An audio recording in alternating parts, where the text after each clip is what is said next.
Ibot ang plato O na. mag-vlog mi karon guys Ibot ang dayon. plato. Ang among kaunon guys is kanang dahon sa palya.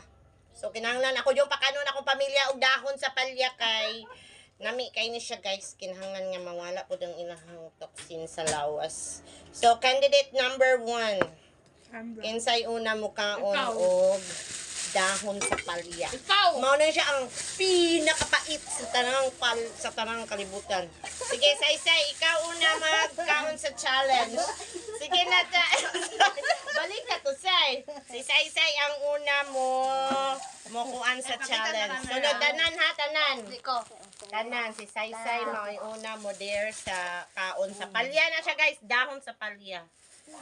Ano si Saysay. Or each Ano ba Ginawa ni Saysay, guys.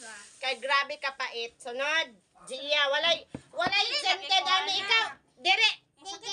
Tanan, mukhaon, ge. Sunod, Gia Marie.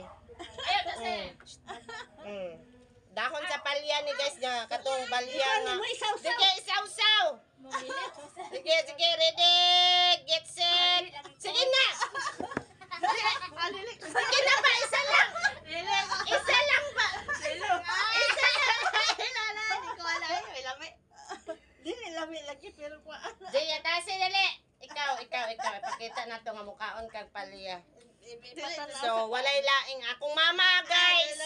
Lola Edna, Lola Edna, ikaw, ano, Si Lola Edna, guys. Wala oy. Lola Edna. Pak, Lola Edna, grabe ba yun? Lola Edna, oy. Og, syempre, ako, guys. Agwantahon ako ni guys, kaya this is good for the body. Nindot kayo niya sa lawas. Manining ang pinakaway lami nga natilawan ako sa akong tibok, kalibutan sa akong tibok. Dalaga ka na Kinabuhi guys.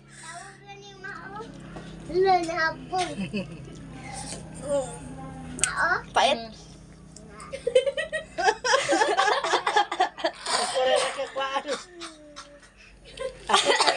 Ako kay isudan. Si Lola Edna ray nakadaog guys. Dili gid ako makain. Kamu nga ni guys. Kamu anhin na mo dili. Mo ni ang dahon sa palya nga mo Kaon jud. na lang tagamay para ikaw nang paliya ka